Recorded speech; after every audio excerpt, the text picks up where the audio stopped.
Bonjour mes chers amis. Ce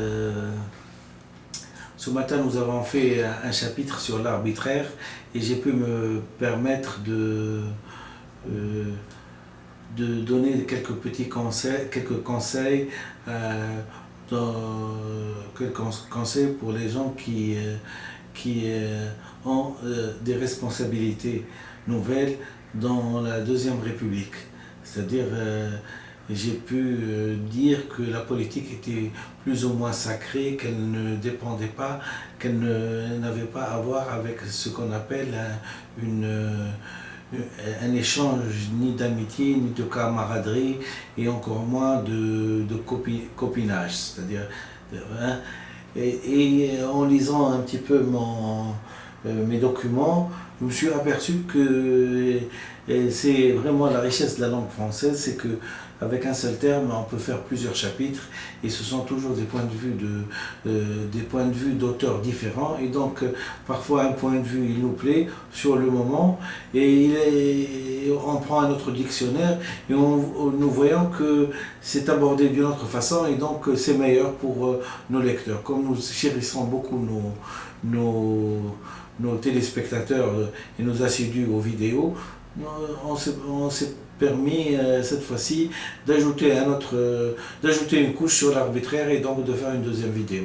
Et c'est ce que je me propose de faire maintenant. Donc c'est toujours l'arbitraire, mais vu d'une autre façon. Alors, l'arbitraire, adjectif ou non masculin. La définition d'arbitraire. Arbitraire adjectif. Le premier sens, qui dépend de la seule volonté, sans en référer vraiment aux règles. Synonyme de capricieux. En anglais, ça s'appelle arbitrary. Sens 2, qui dépend du bon vouloir d'un homme, sans souci particulier de justice et d'équité. Synonyme injuste. Anglais arbitrary. Arbitraire non masculin. Sens autorité, qui n'est limité par aucune règle. Tyrannie, synonyme absolutisme. En savoir plus sur arbitraire. Synonyme d'arbitraire. Arbitraire, il y a 16 synonymes. Absolutisme, aléatoire, autocratie, autoritarisme, Bastille, capricieux, déraisonnable, despotique, despotisme, dictatorial, fantaisiste, gratuit, injuste, injustifié, tyrannie et tyrannique. D'ailleurs, ce sont ces synonymes d'arbitraire qui m'ont décidé de faire une autre vidéo sur le terme d'arbitraire. Les événements arbitraires.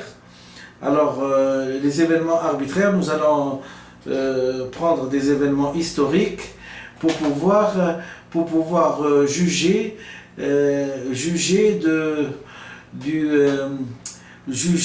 du sens exact d'arbitraire. Nous allons prendre 4 exemples historiques, et vous allez voir que parmi ces 4 exemples, ils sont assez significatifs du point de vue comment dirais-je, qui explique bien qu'est-ce que c'est un arbitraire. En 1239, le 13 mai, Robert Bougre, certainement que le terme de bougre, c'est-à-dire débile, vient de celui-là, fait brûler 183 personnes en Champagne suite à une rafle à Provence. C'est le bûcher du Mont Aimé. Cathare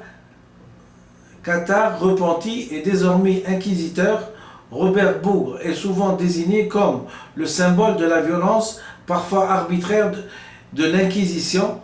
Ses excès sont tels qu'il sera relevé de ses fonctions par le pape et condamné à la prison à perpétuité. Donc nous cadrons déjà le problème en fin de compte d'arbitraire. On prend 183 personnes et on fait un bûcher immense et on les brûle. On les brûle. Et il en a eu pour prison à perpétuité. Donc c'est ce problème. Donc Robert Bougre fait brûler 183 personnes en Champagne suite à une rafle à Provins. C'est le bûcher du Mont Aimé. Le bûcher du Mont Aimé symbolise donc l'arbitraire. Cathare, repenti et désormais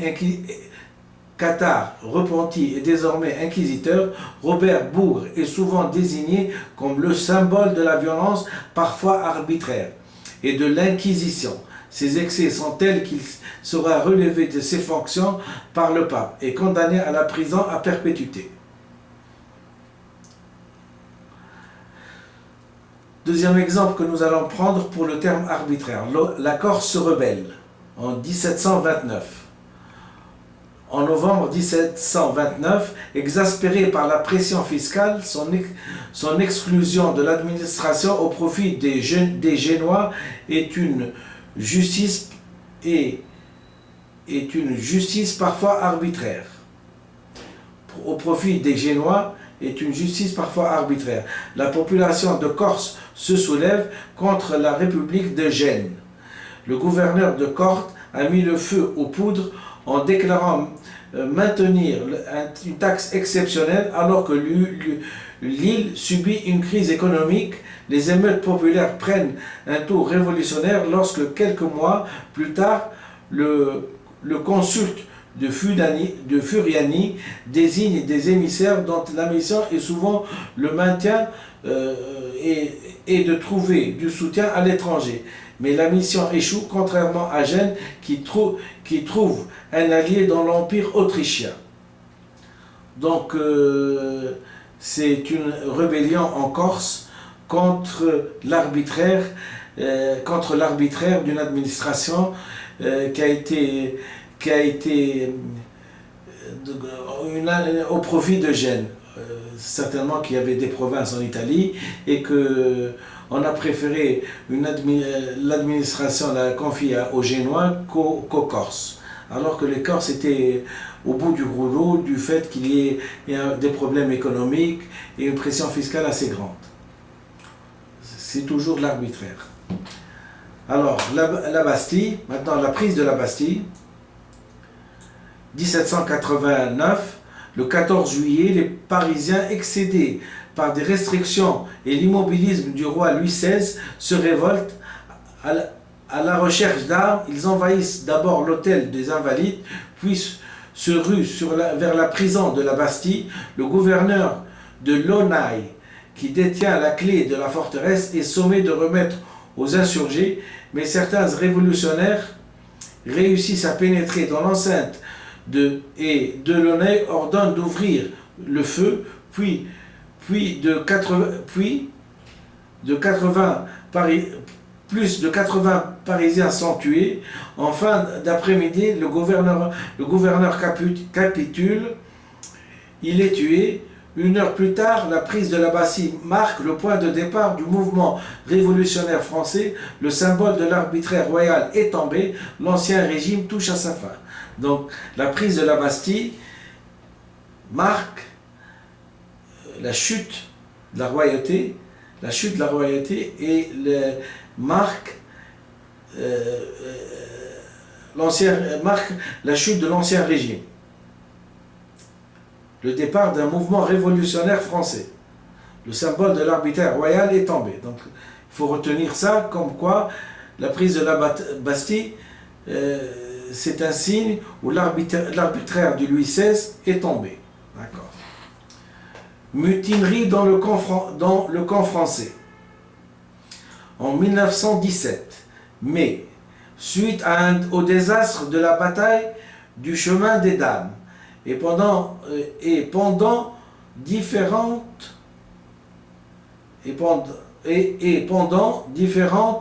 de ces du chemin des Dames et pendant différentes de ces attaques, de nombreux soldats refusent d'attaquer et l'armée française voit se développer les mutineries, phénomène qui atteint en fait les deux camps. Ils interviennent au bout de plus de 2 ans de guerre sans véritable avancée et se traduit surtout par des refus d'attaquer et non de défendre.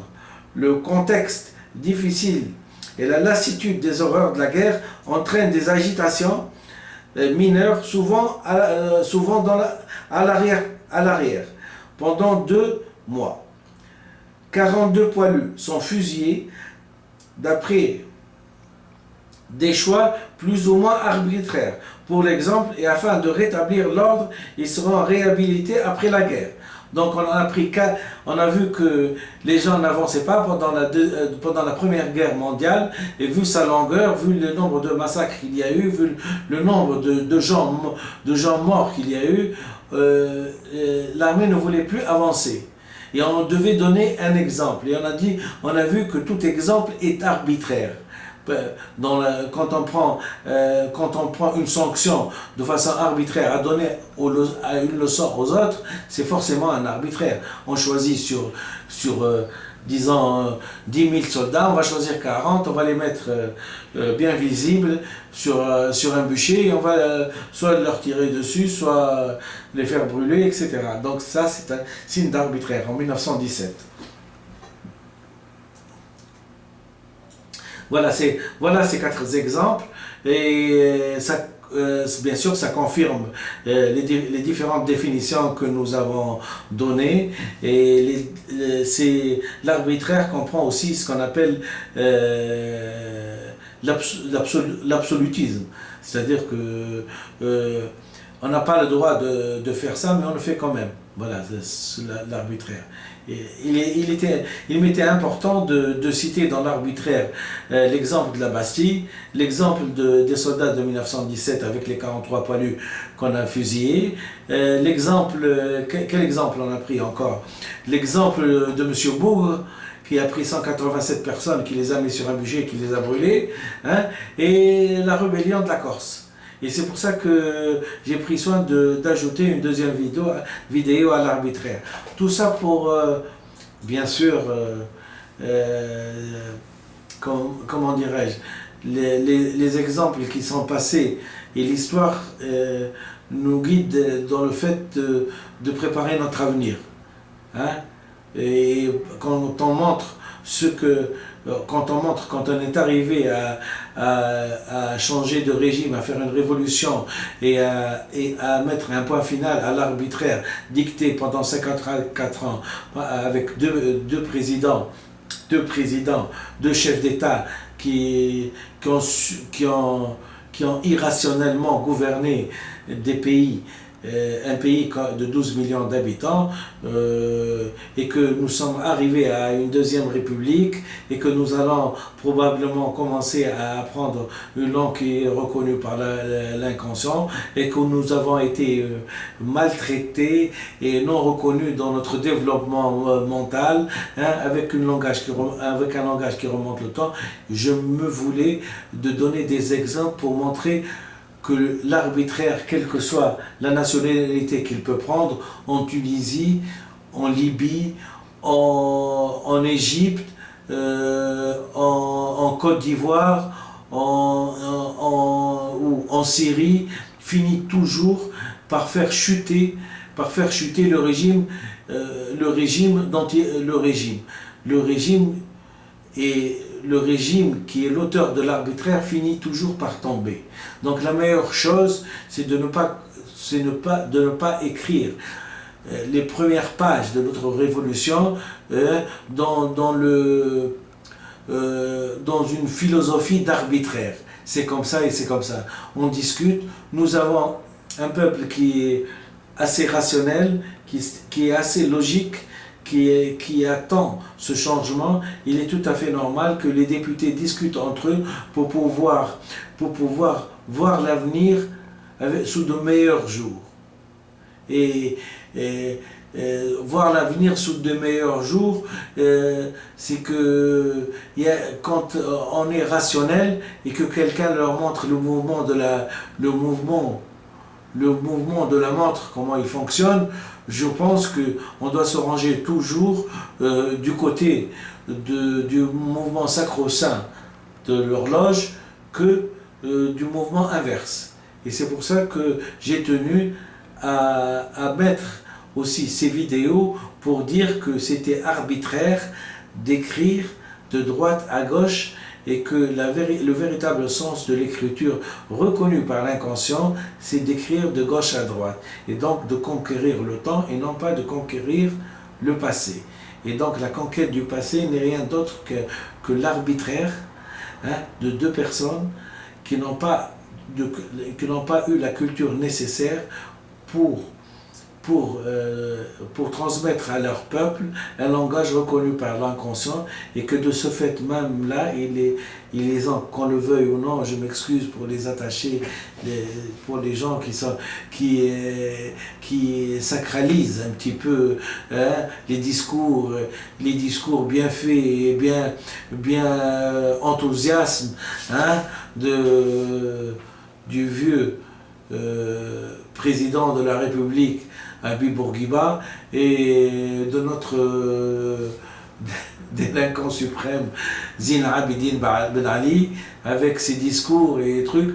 Je m'excuse, mais c'était tout simplement un arbitraire, l'arbitraire de transmettre à un peuple un langage qui n'était pas reconnu par l'inconscient, et que les Français ont regardé le spectacle, bien sûr, et on ne peut pas être plus royaliste que le roi. Si nous, on se met à montrer une satisfaction quotidienne à ce que des gens nous inculquent un langage qui remonte le temps, hein, ce n'est pas quand même des étrangers, hein, à qui on pourrait dire, mais mêlez-vous de ceux qui vous regardent, de venir nous apprendre dans quel sens on écrit. Vous comprenez très bien la complexité du problème que je soulève, et donc si j'ai bien étudié la complexité du problème que je soulève, je dis que j'ai des solutions, et que peut-être qu'un jour on arrivera à dépasser le mensonge et l'arbitraire. Je vous remercie infiniment.